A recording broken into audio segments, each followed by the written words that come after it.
Assalamualaikum warahmatullahi wabarakatuh. Perkenalkan, nama saya Muhammad Nabil Firdaus dengan NIM 24109113100037 dari Angkatan PSKPS 2024. Yang terhormat dosen pengampu Dr. Oski Iliandri, Magister Kesehatan. Baik, pertama-tama selamat pagi. Jadi saya ingin menjelaskan tentang mata kuliah biomedik dengan judul Anatomi Permukaan. Saya mengambil subtitle di sini yaitu memahami titik acuan penting dan aplikasi fungsional. Next slide. Jadi ada 3 poin pembelajaran yang akan saya jelaskan di sini. Bisa dilihat ada beberapa poin pembelajaran, di antaranya adalah yang pertama pendahuluan anatomi permukaan yang berisi entah itu definisi dan juga pengertian anatomi permukaan itu sendiri. Dua, dasar-dasar dan istilah dalam anatomi. Jadi ada dasar-dasar dan istilah penting yang harus dipahami di dalam memahami anatomi permukaan. Yang ketiga atau yang terakhir, bagian-bagian dalam anatomi permukaan dan pembahasannya. Nah, di sini mungkin akan sangat panjang karena banyak banyak sekali hal-hal yang harus dibahas. Next slide. Oke, pendahuluan. Apa itu anatomi permukaan? Saya akan jelaskan definisinya terlebih dahulu. Definisinya adalah cabang anatomi yang mempelajari letak struktur tubuh yang dapat diamati atau dipalpasi dari permukaan tubuh. Jadi, anatomi permukaan ini merupakan cabang dari ilmu anatomi. Namun, ia hanya berfokus untuk mempelajari struktur tubuh yang bisa kita amati atau bisa kita raba. Palpasi ini raba ya, dari sekitaran permukaan tubuh. Lalu adapun pengertiannya. Pengertian anatomi permukaan adalah cabang anatomi yang mempelajari struktur tubuh yang dapat dilihat atau diraba dari luar tubuh tanpa perlu pembedahan internal.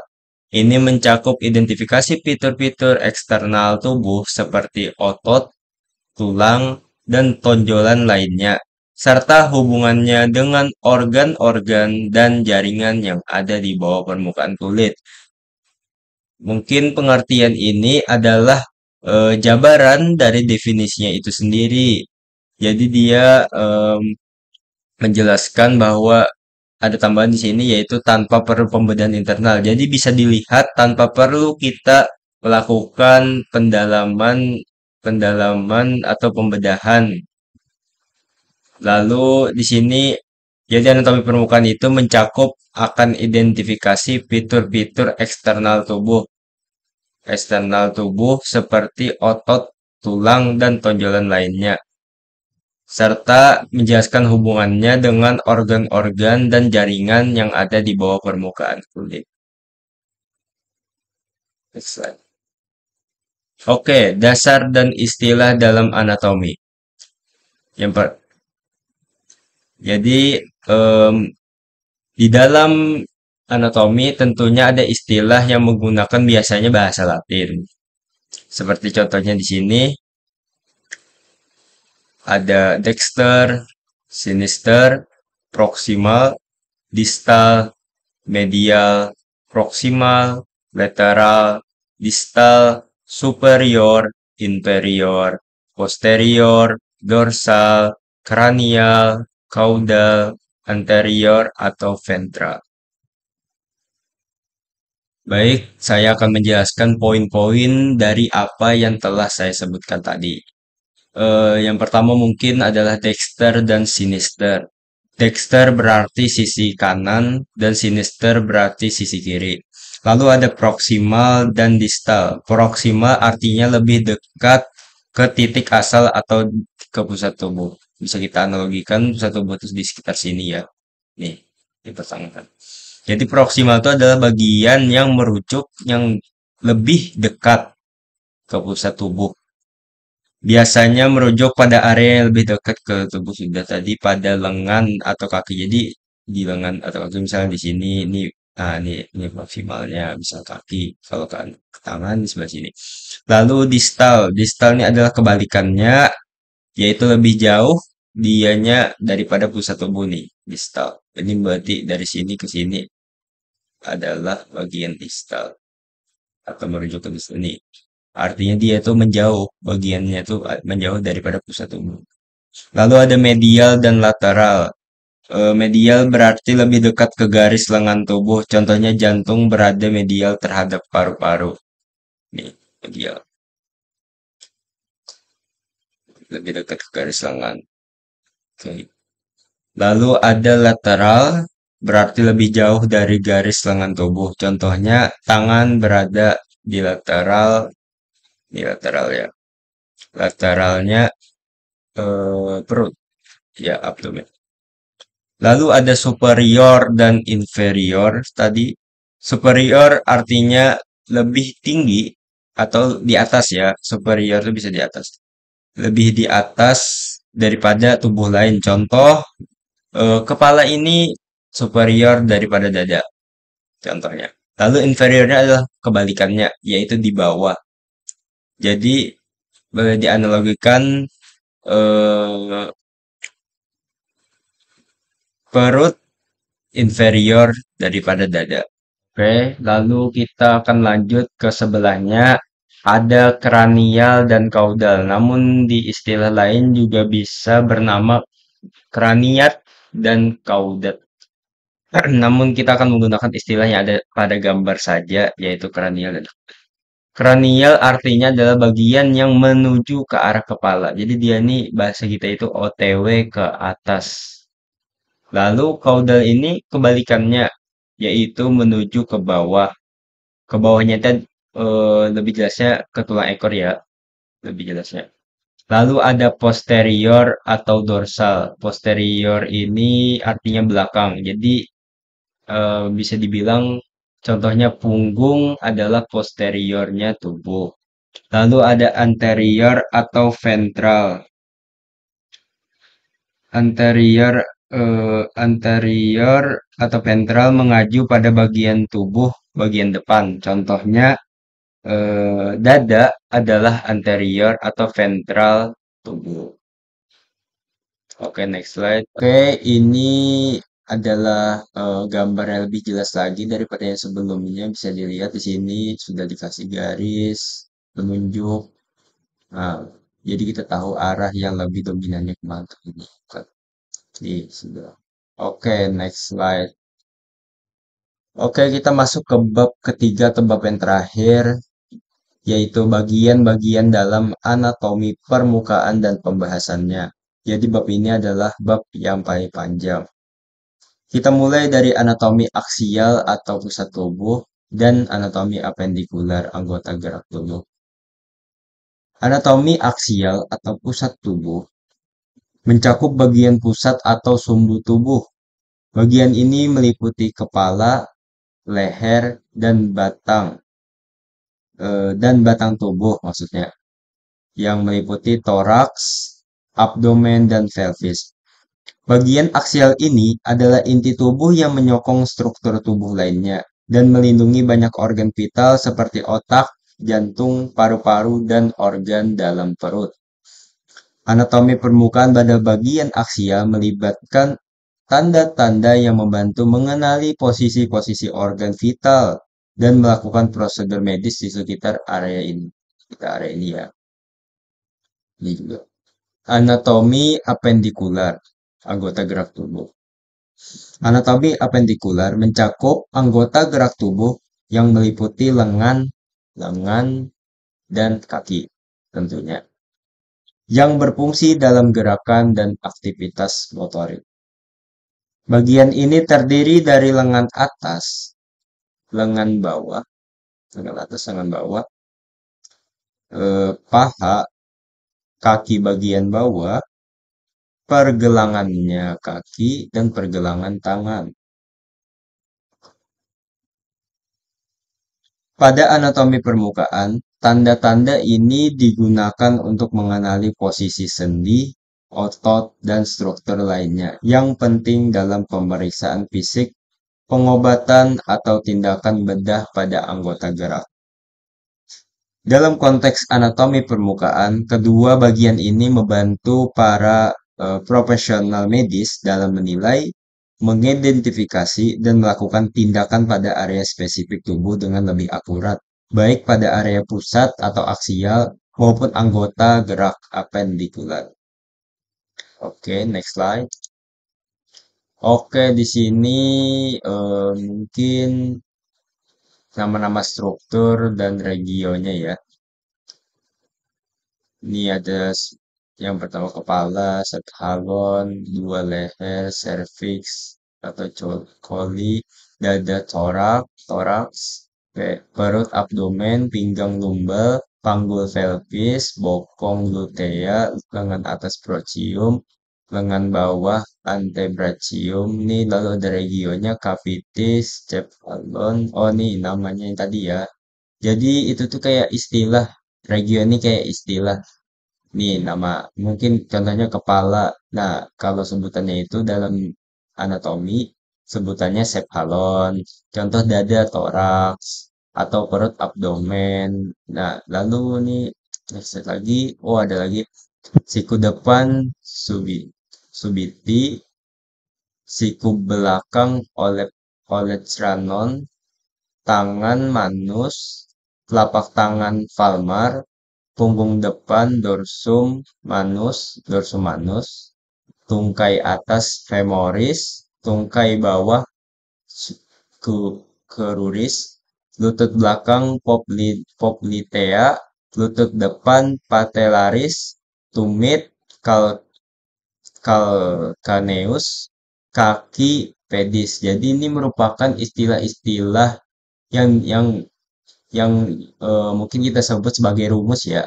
Rumus dalam kalau kita sebagai anak dokteran mungkin supaya lebih cepat menghafalnya, lebih mudah menghafalnya gitu. Jadi istilah-istilah ini harus kita pahami agar kita dapat menentukan bagian-bagian tubuh yang mungkin perlu kita teliti lagi di masa depan. Oke, next slide. Masih di bagian-bagian dalam anatomi permukaan dan pembahasannya yaitu ada regio kepala, caput, kaput, dan regio leher. Oke, regio kepala adalah bagian paling atas tubuh yang berisi struktur penting seperti otak, mata, telinga, hidung, dan mulut. Kepala ini dibagi menjadi beberapa subregio. Yang pertama ada regio frontalis atau bagian dahi ya. Bagian depan kepala yang melindungi lobus frontal otak, di dalamnya ada otak tentunya. Yang kedua regio orbitalis, area sekitar mata. Hmm, eh, maaf. Area sekitar mata atau area sekitar organ penglihatan. Lalu ada yang ketiga regio nasalis, area hidung di bagian sini terlibat dalam sistem pernapasan. Lalu ada lagi regio oralis, area mulut yang berfungsi makan, berbicara, dan ekspresi wajah. Jadi yang menentukan ekspresi di sekitar sini loh. Lalu ada regio mentalis, area dagu di bawah. Area dagu dan area-area di bagian bawahnya, nah, sekitar sini. Adapun regio kepala ini penting dalam pemeriksaan karena memiliki banyak organ sensorik dan titik akses untuk pemeriksaan neurologis. Jadi di sekitar regio kepala ini banyak sekali saraf-saraf dari organ-organ penting kita, indera-indera gitu loh. Seperti mata, hidung, mulut, dan telinga. Oke, lanjut ke regio leher. Leher menghubungkan kepala dengan tubuh dan memiliki beberapa struktur penting seperti pembuluh darah utama, arteri, karotis, dan vena jugularis. Saraf, banyak saraf maksudnya, serta kelenjar tiroid dan paratiroid. Leher dibagi menjadi beberapa bagian juga, termasuk em, ada regio cervicalis anterior, bagian depan leher, bagian depannya, meliputi area di sekitar trakea dan kelenjar tiroid. Oke, selanjutnya ada regio cervicalis lateralis, bagian samping leher, bagian sampingnya. Berisi otot sternocleidomastoideus yang membantu menggerakkan kepala. Lalu ada regio cervicalis posterior, bagian belakang leher yang melindungi bagian belakang tulang belakang leher, ya di bagian belakang. Ya, untuk belakang. Jadi kesimpulannya adalah pengetahuan tentang regio kepala dan leher sangat penting dalam pemeriksaan klinis dan diagnosis kondisi medis tertentu. Karena area ini mengandung banyak struktur vital dan jalur komunikasi utama tubuh. Karena seluruh sistem saraf itu dari otak pasti disalurkan melalui tulang, tulang belakang maksudnya, yang ada di sekitar dari leher sampai ke bawah sekali. Itu merupakan pusat neurologi atau pusat saraf kita. Oke, lanjut. Oke, next slide.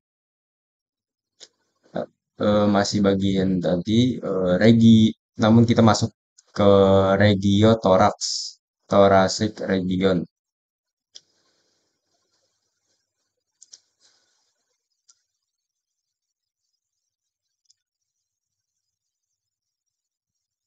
Oke, regiotoraks adalah bagian anatomi permukaan yang mencakup area dada. Kita bahas satu persatu. Yang pertama, kita bahas struktur tulangnya dulu. Regiotoraks dilindungi oleh tulang rusuk yang membentuk kerangka pelindung di sekitar organ vital.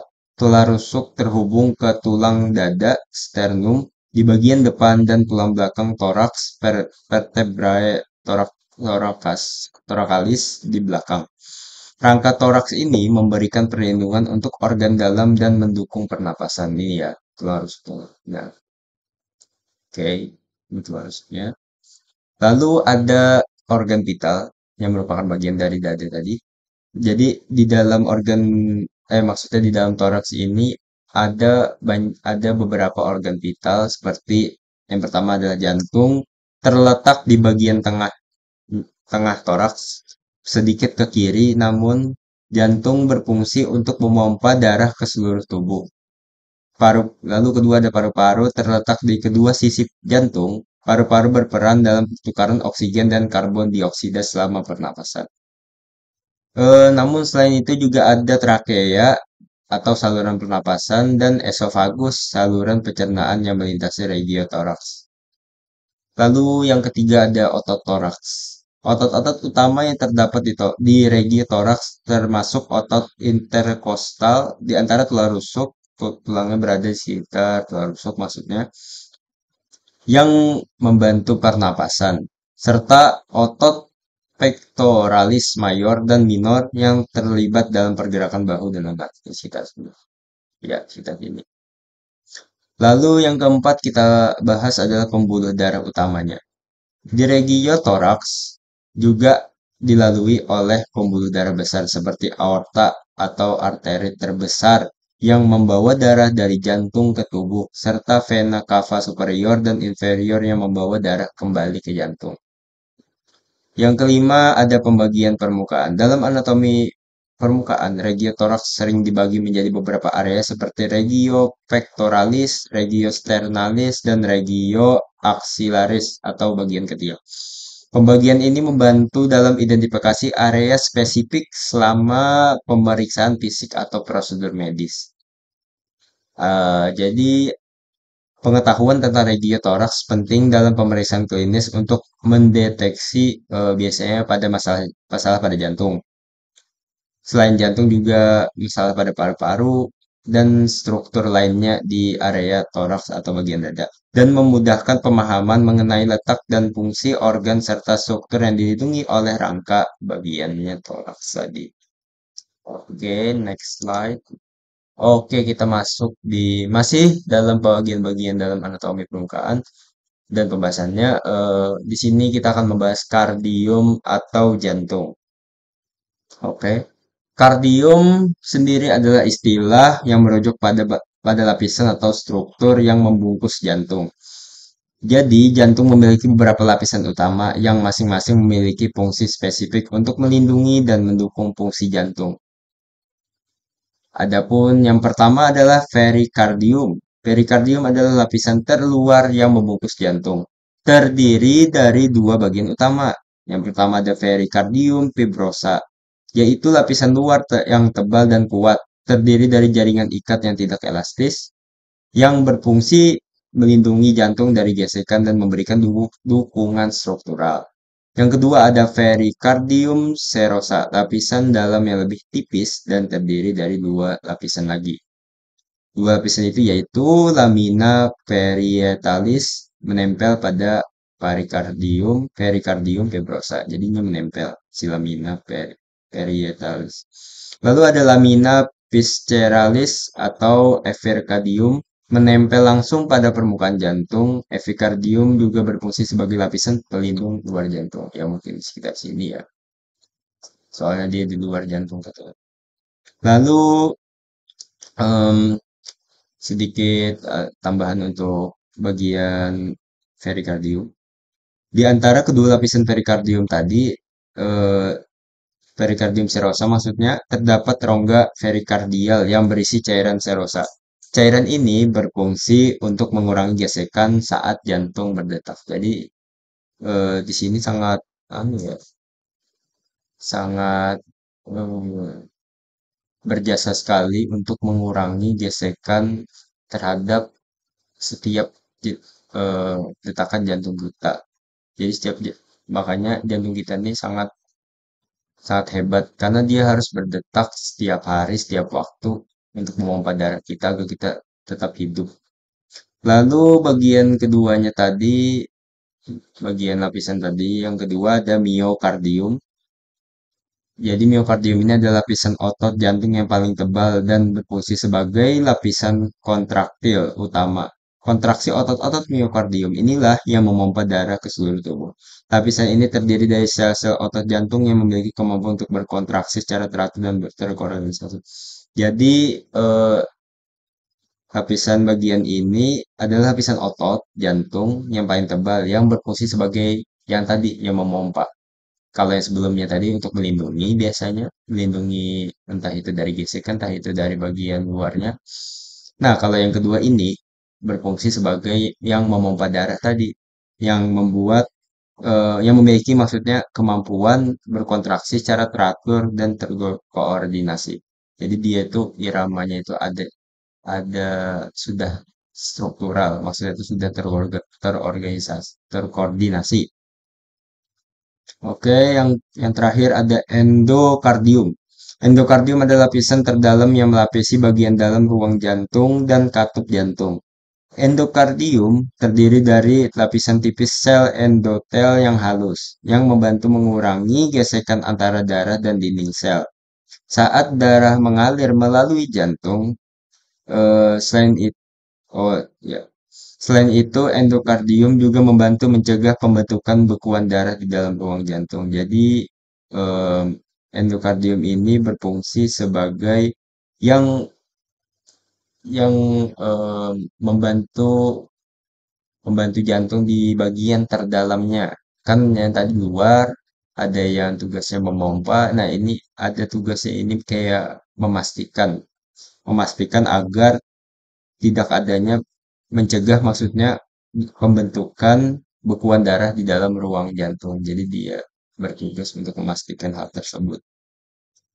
Adapun setiap lapisan pada kardium memiliki perannya masing-masing seperti yang saya katakan tadi dalam yang pertama dalam melindungi jantung, yang kedua dalam mengurangi gesekan dan yang ketiga memungkinkan jantung berfungsi optimal dalam sirkulasi darah.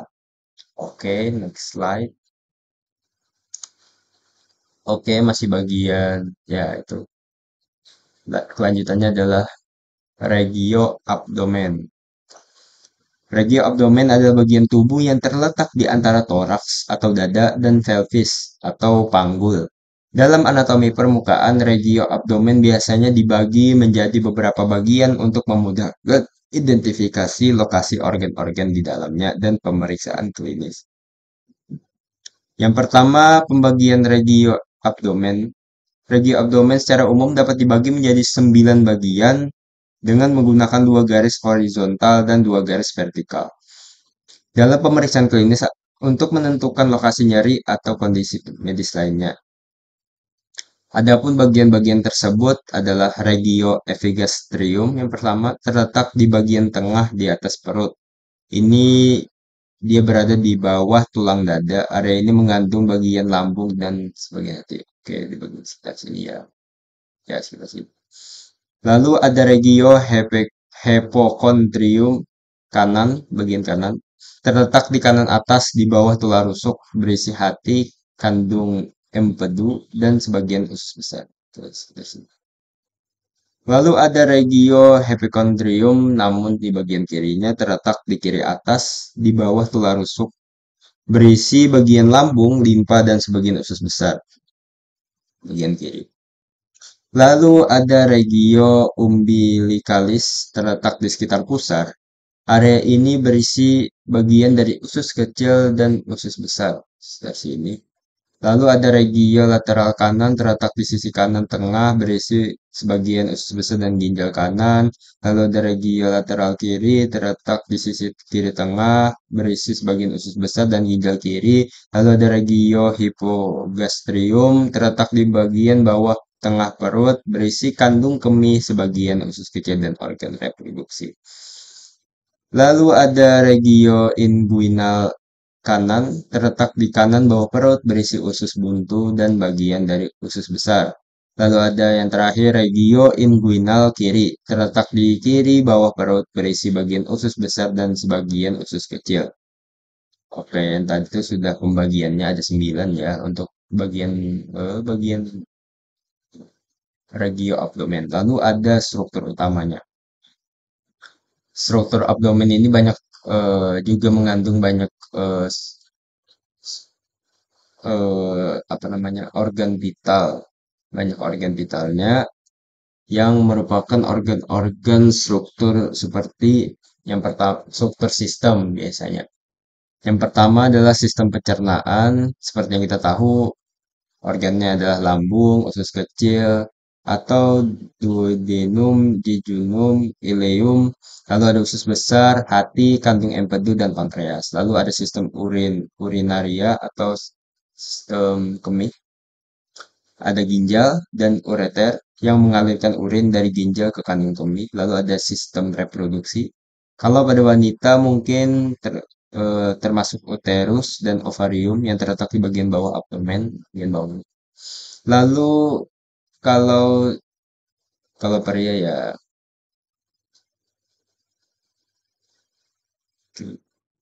lalu pembuluh darah besar, ada juga pembuluh darah besar di bagian abdomen ini seperti aorta abdominalis dan vena cava inferior. Lalu kita masuk ke fungsinya. Fungsi dan pemeriksaan regio abdomen. Regio abdomen berperan penting dalam proses pencernaan, ekskresi, serta beberapa fungsi hormonal dan reproduksi. Dalam pemeriksaan fisik, dokter dapat menekan atau mengetuk bagian regio abdomen untuk menilai kondisi organ di dalamnya, membantu mengidentifikasi kondisi seperti radang usus buntu, penyakit hati, atau kelainan pada organ lainnya. Pengetahuan tentang pembagian dan isi regio abdomen membantu dalam memahami letak organ-organ penting, memungkinkan diagnosis yang lebih tepat saat terjadi gangguan di perut, serta memberikan panduan pemeriksaan yang dan intervensi medis yang lebih efektif. Jadi dengan kita menghafal bagian-bagian 9 tadi itu, jadi kita bisa lebih cepat dalam mengidentifikasi penyakit sang pasien. Contoh, bisa kita menekan ini penyakitnya apa, bisa sakitnya di sini, eh, berarti apa gitu. Contohnya gitu aja. Supaya lebih mudah dalam menentukan diagnosis. Oke. Oke, next slide. Oh, ini masih regio tadi. Ya, ini yang 9 tadi ya kan. 1, 2, 3, 4, 5, 6, 7, 8, 9. Oke, 9. Pas ya. Oke, lanjut. Masih bagian-bagian tadi. Kita lanjut ke regio pelvis, pelvic, pelvic, pelvic regio. Jadi, eh, Regio pelvis ini adalah area tubuh yang terletak di bawah regio abdomen dan membentuk bagian bawah rongga tubuh. Pelvis berfungsi em, sebagai dasar struktural untuk tubuh bagian atas, serta sebagai tempat perlindungan bagi beberapa organ penting, khususnya organ reproduksi dan sistem ekskresi.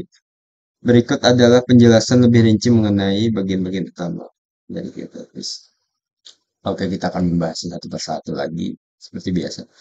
Yang pertama ada struktur tulang pelvis. Tulang pelvis terdiri dari tiga tulang utama, ada ilium, ischium, dan pubis, yang bersatu membentuk struktur cincin yang kokoh. Lalu adapun bagian depannya disebut simfisis pubis, yaitu persendian yang menghubungkan kedua sisi tulang pubis. Yang lalu bagian belakangnya dihubungkan dengan tulang sakrum dan tulang ekor, sosis, yang membentuk dasar tulang belakang. Lalu yang kedua, kita membahas organ dalam regio pelvis. Pelvis melindungi beberapa organ vital. Yang pertama, tentunya sistem reproduksi. Kalau pada pria, organ pada dalam pelvis termasuk prostat, vesikula, seminalis, dan bagian dari uretra. Kalau pada wanita, terdapat uterus atau rahim, ovarium, tuba fallopi, dan bagian atas vagina. Lalu ada juga sistem ekskresi kan, kandung kemih yang berfungsi menampung urin sebelum dikeluarkan melalui uretra, serta bagian dari usus besar terutama rektum yang berakhir di anus. Organ-organ ini dilindungi dan disokong oleh otot-otot dasar panggul yang kuat, yang membantu menjaga posisi organ dan mendukung fungsi ekskresi dan reproduksi. Yang ketiga ada otot besar panggul. Otot-otot dasar panggul membentuk lapisan otot yang mendukung organ-organ di rongga panggul. Otot-otot ini penting dalam proses buang air kecil, buang air besar, serta fungsi seksual dan reproduksi. Otot-otot dasar panggul juga membantu menjaga stabilitas pelvis dan mendukung postur tubuh. Lalu ada pembuluh lalu ada pembuluh darah dan saraf. Di regio pelvis juga memiliki pembuluh darah besar, termasuk arteri vena iliaca yang mengalirkan darah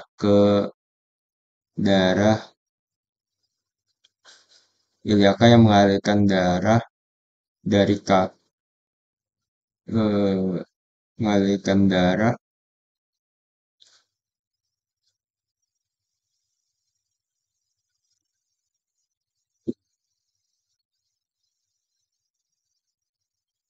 Selanjutnya pembuluh darah dan saraf.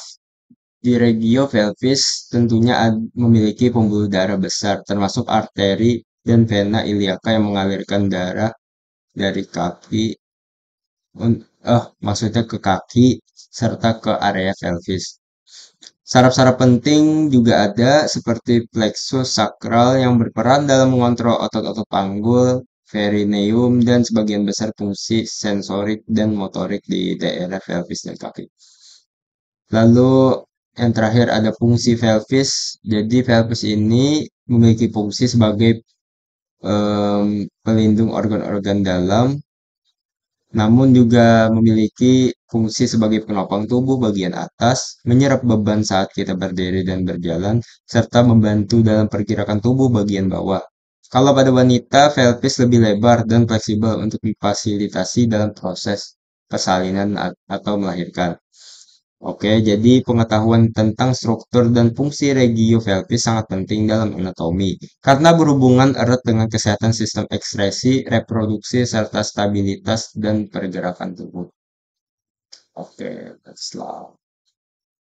Oke, selanjutnya masih di bagian-bagian dalam anatomi permukaan dan pembahasannya, ada ekstremitas atas atau anggota tubuh gerak atas. Oke. Ekstremitas atas atau anggota tubuh bagian atas mencakup lengan, siku, pergelangan tangan, dan tangan. Secara anatomi, ekstremitas atas terdiri dari beberapa bagian penting yang memiliki peran dalam berbagai aktivitas fisik. Berikut adalah penjelasannya. Yang pertama adalah bahu. regio deltoidea. Ini adalah bagian paling atas dari ekstremitas atas yang menghubungkan lengan dengan tubuh. Pada bahu terdapat otot deltoid yang berfungsi untuk menggerakkan lengan, tulang. Adapun tulang utama di bahu adalah clavicula atau tulang selangka dan scapula atau tulang belikat. Nah, tulang, ya, itu tulang ya. Tulang belikat itu yang ini bagaimana? Lalu ada lengan atas atau brachium. Lengan atas terletak di antara bahu dan siku dan terdiri dari satu tulang besar yaitu humerus. Lengan atas berfungsi sebagai penghubung antara tubuh dan bagian bawah ekstremitas atas. Lengan atas. Lalu ada siku. Siku dengan sini. Siku atau cubitus. Siku adalah sendi yang menghubungkan lengan atas dengan lengan bawah. Pada siku terdapat dua sendi utama, yaitu sendi humero, humero, humeronar dan humero, humeroradial yang memungkinkan lengan bawah untuk bergerak pada berbagai sudut. Jadi bisa sebagai engsel bahasa kita itu. Lalu ada lengan bawah antebrachium. Bagian ini terdiri dari dua tulang, yaitu radius dan ulna. Radius terletak di sisi ibu jari, sedangkan ulna terletak di sisi kelengking. Lengan bawah juga berfungsi untuk memutar pergelangan tangan dan pergelangan tangan. Lalu ada pergelangan tangan atau karpus. Pergelangan tangan terdiri dari 8 tulang kecil yang membentuk sendi dan memungkinkan pergerakan fleksibilitas dan rotasi tangan. Jadi bisa muter-muter dia. Lalu ada tangan atau manus. Tangan terdiri dari tiga bagian utama yaitu telapak tangan, jari tangan, falanges, falanges, dan bagian pangkal jari. Tangan memiliki kemampuan yang sangat kompleks untuk melakukan berbagai gerakan seperti menggenggam dan meraih objek tertentu. Ekstremitas atas memainkan peran penting dalam banyak fungsi motorik dan kegiatan sehari-hari, termasuk mengangkat, memegang, dan memanipulasi objek. Oke, next slide. Oke, selanjutnya ada ekstremitas bawah atau anggota gerak bawah. Em, Ekstremitas bawah atau anggota gerak bawah ini mencakup bagian paha, lutut, betis, pergelangan kaki, dan kaki. Struktur anatomi ekstremitas bawah mendukung berat tubuh, memungkinkan mobilitas atau berpindah kitanya, dan berperan dalam kegiatan berjalan, berlari, dan aktivitas fisik lainnya. Berikut adalah penjelasannya. Yang pertama adalah paha. Paha atau femur adalah bagian atas dari ekstremitas bawah yang menghubungkan pinggul dengan lutut. Femur adalah tulang terkuat dan terbesar dalam tubuh manusia yang berfungsi untuk menahan beban tubuh saat berdiri, berjalan, dan bergerak. Paha juga mengandung otot besar seperti quadriceps, triceps, dan hamstring yang membantu dalam pergerakan fleksibel dan ekstensi. Lalu selanjutnya ada lutut atau genu. Lutut adalah sendi yang menghubungkan paha dengan betis. Terdiri dari beberapa struktur penting termasuk tulang paha, femur, tulang kering, tibia, dan patella tempurung lutut. Sendi lutut memungkinkan fleksi dan ekstensi yang penting untuk berjalan dan berlari. Jadi ibaratnya kalau di kaki itu ada lutut, kalau di tangan itu ada siku, bagian siku tadi. Lalu kita lanjut ke betis atau crus. Penting maksudnya betis terletak antara lutut dan pergelangan kaki. Betis terdiri dari dua tulang utama yaitu tibia, tulang besar di bagian depannya, dan fibula, tulang kecil di bagian sampingnya. Otot betis seperti gastrocneus dan soleus berfungsi untuk membantu gerakan fleksi dan ekstensi kaki serta menopang tubuh saat berjalan. Selanjutnya ada pergelangan kaki yaitu tarsus. Tarsus terdiri dari 7 tulang kecil yang membentuk sendi dan memungkinkan pergerakan fleksibilitas kaki. Tulang utama di pergelangan kaki adalah tibia, fibula, dan talus yang berfungsi mendukung tubuh dalam gerakan dan berjalan. maksudnya gerakan berdiri dan berjalan. Lalu selanjutnya ada kaki atau pes. Kaki terdiri dari beberapa bagian. Ada telapak kaki, yaitu bagian bawah kaki yang berfungsi untuk menopang berat tubuh. Lalu ada jari kaki atau falanges. Ada 14 tulang jari kaki yang memungkinkan fleksibilitas dan keseimbangan. Lalu ada arka kaki, yaitu struktur lengkung pada kaki yang membantu distribusi beban saat berdiri dan berjalan. Nah, ini bagian aku dia. Eh, Ekstremitas bawah memainkan peran krusial dalam mobilitas dan stabilitas tubuh. Jadi dia ini merupakan bagian yang sangat penting dalam pergerakan kita sehari-hari, mau kita berjalan, mau kita berdiri, dan juga dalam menjaga kondisi stabilitasnya tubuh. Jadi dia itu menentukan em, kokohnya tubuh kita itu sendiri. Lalu struktur tulang dan ototnya memungkinkan tubuh bergerak secara efisien sambil mendukung aktivitas fisik yang memerlukan ketahanan dan kekuatan. Oke, next slide. Ya ini dari keseluruhan tadi bagian-bagian sudah dijelaskan macam-macam tadi kan. Nah, sudah seluruh tubuh. Oke, lanjut. Oke, terima kasih. Jadi mungkin hanya ini yang bisa saya sampaikan.